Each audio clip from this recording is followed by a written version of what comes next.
तेज और सुहानी की कहानी नैनीताल के घुमावदार रास्तों की तरह हर पल अजीबोगरीब मोड़ ले रही थी और उसकी वजह था तेज का बिहेवियर। यह जरूर था कि अब वो सुहानी को वैसा हार्मफुल नहीं लग रहा था, पर वो अभी भी मैन ऑफ 1000 सरप्राइजेस जरूर था, जो सुहानी को कभी भी चौंका सकता था। अभी 2 दिन पहले ही जब वो सुहानी के साथ हॉस्पिटल से बाहर निकला तो उसने अचानक सुहानी के सामने किस की फरमाइश रख दी।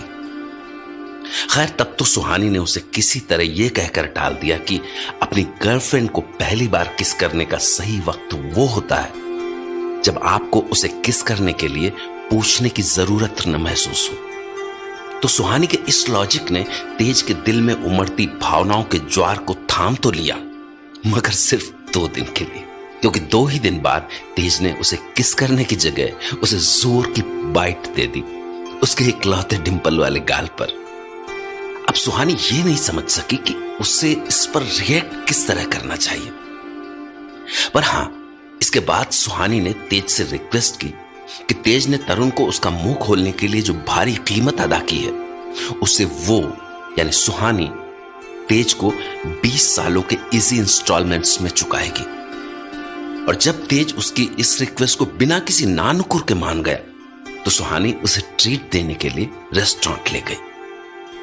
पर रेस्टोरेंट पहुंचकर अभी उन्होंने लंच करना शुरू ही किया था कि तभी सुहानी का फोन बज उठा।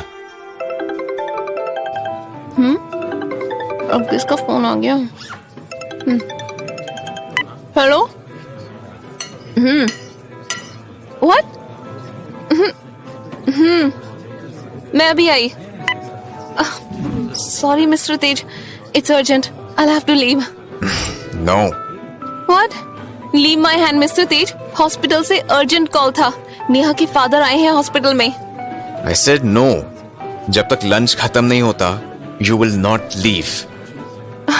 ओके, छोड़ दीजिए मेरा हाथ, मैं लंच फिनिश करके ही निकलूंगी। छोड़िए ना please. Your patients can wait, क्योंकि भूखे रह के तुम्हारी परफॉर्मेंस खराब ही होगी and it's not good for them either. Mister Tej, no talk while eating. Rarest of the rare smile from Mr. Tej, the millionaire. मैंने ध्यान ही नहीं दिया। मिस्टर तेज ने बिना किसी हिचकिचाहट के मेरा हाथ पकड़ लिया। वाह, such a great improvement.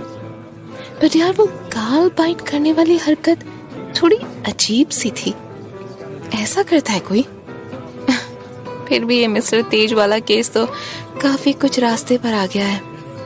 बस अब उस बेचारी नेहा का कुछ हो जाए। डोंट नो उसके फादर क्या सोच कर आए होंगे hospital. Mister Tej, done with your lunch? Great, मेरा भी हो गया। Can I leave now? रुको, मैं ड्रॉप कर देता हूँ तुम्हें। बिना कहीं ड्रॉप करने जा रहे हैं मुझे? कहीं ऐसा तो नहीं कि आप नेहा को देखना चाहते हैं? हाँ, yeah, you can say that. Waiter, bill please. Restaurant से बाहर आकर तेज और सुहानी हॉस्पिटल के लिए निकल पड़े। दरअसल सुहानी खुद ये नहीं समझ पा रही थी कि तेज के साथ उसका रिश्ता क्या है, डॉक्टर पेशेंट का या गर्लफ्रेंड बॉयफ्रेंड का। और यह भी निश्चित नहीं था कि तेज उससे क्या चाहता है। हाँ, अब तक ये तो तय हो चुका था कि तेज सुहानी को एक डॉक्टर की तरह नहीं देख रहा था। यह ठीक है कि वो सुहानी को एक डॉक्टर की तरह एक्सेप्ट कर रहा था, क्योंकि अब तक ये बात तो वो समझ ही चुका था कि अगर उसने सुहानी को डॉक्टर की तरह एक्सेप्ट नहीं किया तो शायद वो उसको छोड़कर ही चली जाए। तो जब कार हॉस्पिटल की ओर जा रही थी, दोनों शांत थे। तेज अपने लैपटॉप में डूबा हुआ था और सुहानी ये सोच रही थी कि नेहा के फादर से वो क्या बात करेगी, क्योंकि ये तो तय था कि अगर नेहा को इंसाफ दिलाना है तो उसके लिए सबसे काम का इंसान नेहा का फादर ही हो सकता था। Thanks mister shopper. आइए मिस्टर तेज, नेहा के फादर मेरा इंतजार कर रहे होंगे। तुम अपना डॉक्टर्स एप्रन क्यों नहीं पहनती? पहनती क्यों नहीं? पहनती हूँ ना। I've never seen you in an apron. ओह, वो आपने जब लास्ट टाइम मुझे देखा ना हॉस्पिटल में, तब तो मैं भागी भागी आई थी, तो एप्रन पहनने का वक्त ही नहीं मिला। चलिए अब पहन के दिखा देती हूँ आपको। मुझे? अरे मुझे नहीं देखना, if you're a doctor you should wear it, right? बातें बनाना बहुत अच्छे से आ गया है मिस्टर तेज को। ये कभी नहीं मानेंगे कि इन्हें मुझे एप्रन में देखना है। I think he wants to feel proud seeing me in a doctor's apron. Nurse, वो नेहा के फादर कहाँ हैं? मैंने रिसेप्शन में बैठा दिया है उन्हें। आप अपने चैम्बर में पहुंचिए, मैं भेजती हूँ उन्हें। ठीक है, भेज दो। मिस्टर तेज, आइए मेरे चैम्बर में चलते हैं। आपके केबिन जैसा शानदार तो नहीं है, बट खैर यहाँ बैठने का मौका तो कम ही होता है। Please have a seat. पहन लिया एप्रन, अब तो डॉक्टर जैसी लग रही हूँ ना? यहाँ आपको अभी भी लग रहा है कि मैंने मेडिकल की डिग्री घर में प्रिंट की थी? I didn't mean that, okay? Doctor, ये नेहा के पिताजी हैं। नमस्ते। नमस्ते, आइए बैठिए प्लीज। जी आप? जी मैं ही हूँ डॉक्टर सुहानी।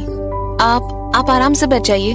जी हमको थाने में हाजिरी लगानी पड़ती है ना, कुछ दिनों में। तो इंस्पेक्टर साहब से बात हुई, उन्होंने बोला आपसे मिलने को, तो यहाँ चले आए हम। थैंक्स, यहाँ आके बहुत अच्छा किया आपने। अब इंस्पेक्टर साहब ने कहा था तो आना ही था। आप अपनी बेटी से मिले? जी नहीं। सुनो, हमारी पेशेंट है ना नेहा रावत। हाँ, उसके फादर आए हैं। नर्स को बोलो इनको पेशेंट से मिलवाने ले जाए। मिस्टर रावत, आप चैम्बर के बाहर पहुंचिए, नर्स आपको नेहा के पास ले जाएगी। बेटी से मिल लीजिए, मैं आपसे उसके बाद बात करूंगी, ठीक है? जी धन्यवाद। हाँ, so that means अगर पुलिस इंस्पेक्टर ने तुमसे मिलने के लिए नहीं कहा होता तो ये हॉस्पिटल भी नहीं आता। हाँ, उसने बोला कि इंस्पेक्टर ने कहा, इसीलिए वो यहाँ आया है। But why? डॉक्टर से नहीं तो कम से कम अपनी बेटी से मिलने के लिए तो आना चाहिए था ना उसे। I think I'm getting it. हाँ, ओके। पहले नेहा के रूम की फुटेज अपने कंप्यूटर पर एक्सेस करती हूँ। नहीं, आप आराम से अपनी सीट पर बैठिए मिस्टर तेज। मैं मॉनिटर को जरा सा घुमा देती हूँ आपकी तरफ। दिख रहा है ना अब आपको? अब तक तो नेहा के रूम में पहुंच जाना चाहिए था उनको। Now he enters. Why he is walking so slow? Oh, इसीलिए उसे इस रूम तक पहुंचने में इतनी देर लगी।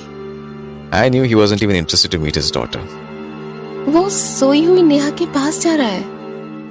कैसे देख रहा है उसको? क्या सोच रहा होगा? अरे, पलट कर खड़ा हो गया। अपनी बच्ची को ध्यान से देखा तक नहीं। I'm trying to understand कि क्या दिख रहा है उसके चेहरे पर। दुख, मे बी, शायद हाँ, और गुस्सा और गिल्ट। पर किस बात का guilt? He knew all this. What? उसे पता था ये सब? तुमने देखा नहीं? जब वो तुम्हारे चेम्बर में आके बैठा था तभी लगा था मुझे। गॉड, कैसा बाप है ये। अपनी बेटी पर दया नहीं आई इसको। जरा देखिए तो इसको, कैसा पत्थर सा खड़ा हुआ है मुंह मोड़कर। Not able to face even his sleeping daughter. बाहर आ रहा है, बात करती हूँ इससे। Sorry, important call आ रहा है। मैं बाहर जाकर इंतजार करता हूँ तुम्हारा। आप यहाँ नहीं रहेंगे? No, I'm not supposed to interfere in your job. And yes, मैं तुम्हें वो वीडियो भेज रहा हूँ, नेहा वाला। मे बी तुम्हारे किसी काम आ जाए। वो वीडियो? हाँ, आपने जिस चीज की कीमत चुकाई हो वो आपके पास होनी चाहिए, इसलिए मैंने ले लिया था उसे। Yeah, you are right. Thanks mister Tej. Neha के फादर के बिहेवियर को एनालाइज करके आपने बहुत हेल्प की मेरी। It's okay.